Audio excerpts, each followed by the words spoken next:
আল্লাহর নবীও বলেছেন এটা আমরা যে কুরবানিটা পালন করি এটা ইসমাইল আলাইহিস সালামের সুন্নাত আমাদের উপরে।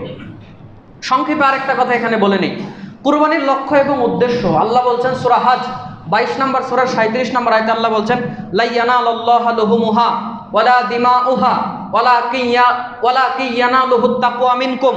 আল্লাহ বলছেন শোনো, কুরবানির লক্ষ্য উদ্দেশ্য শুনে নাও। আল্লাহ বলছেন তোমাদের কুরবানির রক্ত মাংস আমার কাছে আসে না, আমি আল্লাহ রাব্বুল আলামিন আমার কাছে আসে তোমাদের তাকওয়া। কে কতটুকু তাকওয়া এই পশু জবের মাধ্যমে আমাকে দেখাতে পেরেছো, কে হালাল টাকা দিয়ে এই কুরবানিটা কিনেছো, কে আমার উদ্দেশ্যেই কুরবানিটা করেছো, আমি শুধু এগুলো দেখব যে আমার জন্য যত বেশি খালেস নিয়তে ইখলাসের সঙ্গে যত বেশি আমাকে খুশি করার জন্য করবে, আমি ওই হাবিলের কুরবানির মতো তারটা কবুল করে নেব। যে কোনো ইবাদতের ব্যাপারে আপনি খেয়াল রাখবেন যেন আপনার ইখলাসটা ঠিক থাকে, ওটা যেন আল্লাহর জন্য হয়।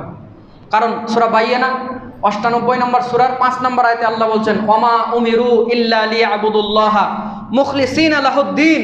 আল্লাহ বলছেন তাদেরকে এছাড়া আর কোনো আদেশ করা হয় নাই, এবং তাদেরকে এ ব্যাপারে এটার এমনও অর্থ করা যেতে পারে যে তাদেরকে শুধু এ ব্যাপারেই আদেশ করা হয়েছে তারা যখন আল্লাহর ইবাদত করবে তখন এইটা যেন আল্লাহর জন্য, এই দিনটা যেন আল্লাহর জন্য খাস করে নেয়, আর যেন কাউকের মধ্যে শরীক না রাখে।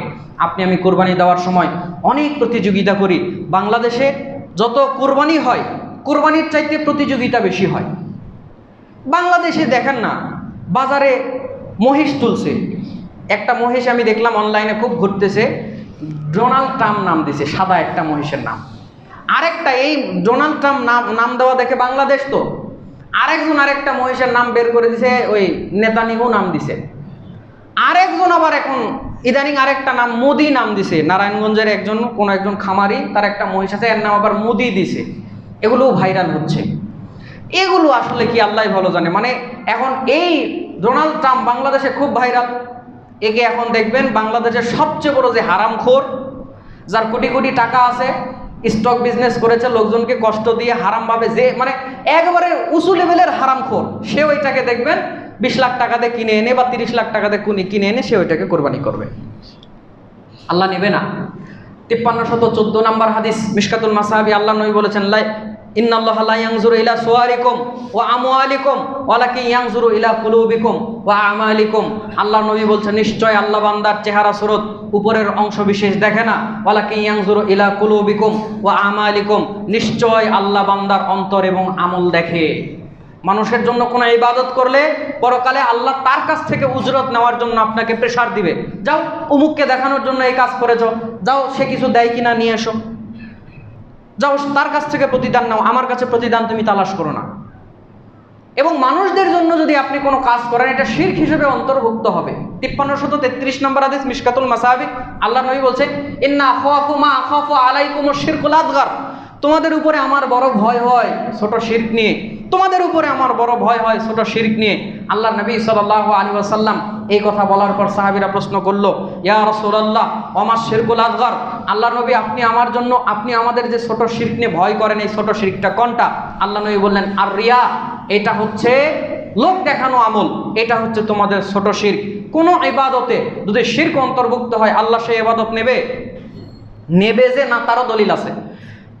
আপনার 3335 নম্বর হাদিস বলেন মিশকাতুল মাসাহাবি আল্লাহ নবী সাল্লাল্লাহু আলাইহি সাল্লাম বলছেন কোন বান্দা যখন ইবাদত আমল করে এবং তার সঙ্গে শিরিক করে, মানুষকে অন্তর্ভুক্ত করে লোককে দেখানোর জন্য, অথবা এক কথায় শিরিক করে, কোনো আমল করছে এবং শিরিক করছে, আমল করছে এবং শিরিক করছে, এই দুইটা যদি একসাথে হয় আল্লাহর নবী বলছেন, আল্লাহ বলেন তারাকতুহু ওয়া শিরকাহু, আমি তাকে বর্জন করি এবং তার শিরককে বর্জন করি। বলেন নাউযুবিল্লাহ। আল্লাহ নবী কিন্তু বলেন নাই আল্লাহ বলে যে আমি তাকে বর্জন করি তার আমল বর্জন করি, আল্লাহ এই কথা বলেন না, বরং আল্লাহ বলেন আমি তাকে বর্জন করি তার শিরিককে বর্জন করি। তার মানে কোনো ব্যক্তি শিরিক করলে, শিরিকের সাথে আমল করলে ওই আমল হিসেবেই আল্লাহর কাছে গ্রহণযোগ্য হয় না, গ্রান্টেড হয় না, ওইটা শিরিক হিসেবে শুধু আল্লাহর কাছে গ্রান্টেড হয়। বলেন নাউযুবিল্লাহ। এই জন্য আল্লাহ বলছে আমি ওকে ত্যাগ করি আর শিরিককে ত্যাগ করি, কোনো দাম নাই। শুধু তাই নয়, আরেকটি হাদিস বলে সামনে চলে যাই, 5335 নম্বর হাদিস আল্লাহ নবী সাল্লাল্লাহু আলাইহি সাল্লাম ডাক দিয়ে বলছে দুনিয়ার মানুষ শোনো, ও কয়েকজন সাহাবী তারা বসে দাজ্জাল নিয়ে আলোচনা করছে। তো আল্লাহ নবী যাওয়ার সময় বলছে, তোমাদেরকে দাজ্জালের চেয়ে ভয়ানক কিছু বলে দেবো না?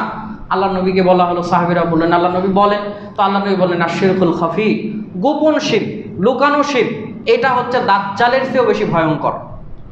কারণ আপনি যে লোক দেখানোর জন্য কোনো আমল করলেন, এর জন্য আপনি কোনোদিন তওবা করবেন বলে মনে হয় না। আপনি একদিন শ্বশুরের বাড়িতে গেছেন, বেনামাজি মানুষ, শ্বশুর বাড়িতে এসেছি, নামাজ না পড়লে হয়? একদিন নামাজ পড়েছেন শ্বশুরকে দেখানোর জন্য, ইবাদত হয়েছে না শিরক হয়েছে?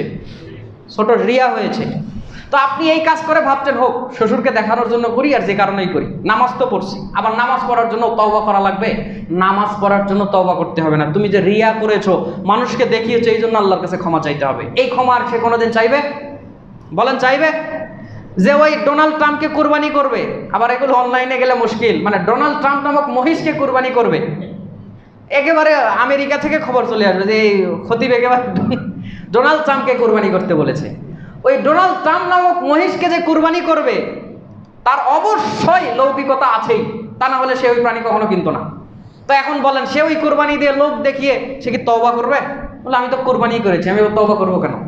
তো এই জন্য আল্লাহ নবী বলছে, দাজ্জালের চেয়ে ভয়ঙ্কর যদি কিছু থাকে তা হচ্ছে গোপন শিরক, রিয়া। এটা মানুষ করে, কিন্তু এই জন্য আল্লাহর কাছে কোনোদিন অনুতপ্ত হয় না। তাহলে আল্লাহর জন্য আমরা কুরবানি করবো, বলেন ইনশাআল্লাহ? শুধু কুরবানি নয়, সব ইবাদত আমরা আল্লাহর জন্য করবো, বলেন ইনশাআল্লাহ? আমি হুজুর মানুষ, জ্ঞান অর্জন করেছি, 2-1 লাইন যাই করেছি, যদি এখানে আল্লাহর সন্তুষ্টি উদ্দেশ্য না থাকে, তো আমার ঠিকানা একেবারে জাহান্নাম, কোনো কথা ছাড়া ডাইরেক্ট। 253 নম্বর হাদিস, মিশকাতুল মাসাবি, আল্লাহ নবী বলছে, লা তাআল্লামুল ইলমা লিতুবাহু বিহিল উলামা ওয়ালা লিতুমারু বিহিস সুফাহা ওয়ালা তাখায়্যারু বিহিল মাজালিস ফামান ফাআলা যালিকা ফান্নারুন নার। আল্লাহর নবী বলছে, শোনো, যদি কোনো তোমরা জ্ঞান এই জন্য শিখো না যে তোমরা আলেমদের সঙ্গে বাহাদুরি করবে, বাহাস করবে, এই জন্য জ্ঞান শিখো না। মূর্খদের উপরে গিয়ে তুমি বুঝাবে যে তোমার জ্ঞান আছে, এই জন্য তুমি জ্ঞান অর্জন করো না। ওয়ালা তাখায়্যারু বিহিল মাজালিস, মেম্বার থেকে ভালো খুতবা দিতে পারো, লোকে বলবে, মাহফিল থেকে ভালো খুতবা দিতে পারো, বক্তব্য দিতে পারো, লোকে বলবে, এই নিয়তে তোমরা জ্ঞান অর্জন করো না। যদি করো, আল্লাহ নবী সাল্লাল্লাহু আলাইহি সাল্লাম বলেছেন, ফান্নারুন নার, ওই ব্যক্তির জন্য শুধু আগুন আর আগুন, আগুন আর আগুন। বলেন নাউযুবিল্লাহ। কোরবানি সহ যাবতীয় ইবাদত আল্লাহকে সন্তুষ্ট করার জন্য হোক। আল্লাহ এর রক্ত মাংস কিছু চায় না, নেয় না, শুধু আমাদের তাকওয়া দেখতে চাই। আমরা আল্লাহর জন্য আমাদের তাকওয়া এই কোরবানির মাধ্যমে আমরা আল্লাহকে দেওয়ার চেষ্টা করবো। আল্লাহ তৌফিক দান করুক, বলেন আমিন। এই আয়াতটা যখন নাজিল হয়, মনে যখন পড়েই গেল, কাফেররা তাদের ওই যে দেবতার নামে যখন কোনো প্রাণী উৎসর্গ করতো, করার পরে তার রক্ত গায়ে ছিটিয়ে দিত, কিছু মাংস তার জন্য আপনার দিত আর কি। হিন্দুরা যেটাকে ভোগ বলে, যেটাই ওরা করুক, আগে দেবতার জন্য উৎসর্গ করে, তো তারাও করতো। নতুন নতুন মুসলমান যারা হয়েছে, তারা আল্লাহর নবীকে এসে বললো, আল্লাহ নবী আমরাও কি এমন করবো? তখন আল্লাহ রাব্বুল আলামিন এই আয়াতের মাধ্যমে জবাব দিয়ে দিলেন, লা ইয়ানালাল্লাহু লুহুমুহা ওয়ালা দিমাউহা ওয়ালাকিন ইয়ানালুহুত তাকওয়া মিনকুম।